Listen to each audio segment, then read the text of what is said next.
देखे भैया तबीयत तो ठीक ना रहा। बहुत दिन के बाद आज वीडियो भेजे तंदुरुस्त सबके बीच।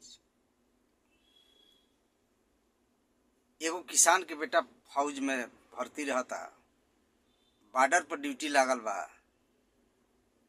ए बीच लड़ाई के दौरान पर बहुत दुश्मन के मरलस, लास्ट में वो बेचारा मरा जाता। सरकार तिरंगा में लपेट के घरे लाश भेजती है। जब लाश घरे एलिए तो महतारी देखती है। महतारी का कहती है, लेकिन गाना के माध्यम से सुने। देखनी तिरंगा में बबुआ के लाश छाती दूना हो गई। देखनी तिरंगा में बबुआ के लाश छाती दूना हो गई। सरहद के लाजिया चवलन हो घर सुना हो गई। हो सरहद के लाजिया चवलन हो घर सुना हो गई। देखनी तिरंगा में बबुआ के लाश छाती दूना हो गई।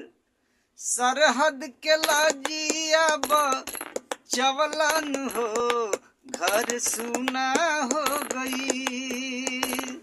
सरहद के लाजिया बचवलन हो घर सुना हो गई। देशवा के खातिर होई गइल कुर्बान हो, जान दे के रखल तिरंगवा के शान हो। निक कइल काम तोहर दुनिया में नाम कई गुना हो गई। सरहद के लाजिया चवलन हो घर सुना हो गई। सरहद के लाजिया चवलन हो घर सुना हो गई। दुश्मन संघार कैला जबले रहे सांस हो, भूली ना जमाना तू बनौल इतिहास हो। दुश्मन संहार कैला जबले रहे सांस हो, भूली ना जमाना तू बनौल इतिहास हो। सच कहतानी सुगना तोहर कुर्बानी ई नमूना हो गई। सरहद के लाजिया चवलन हो घर सुना हो गई। सरहद के लाजिया चवलन हो घर सुना हो गई।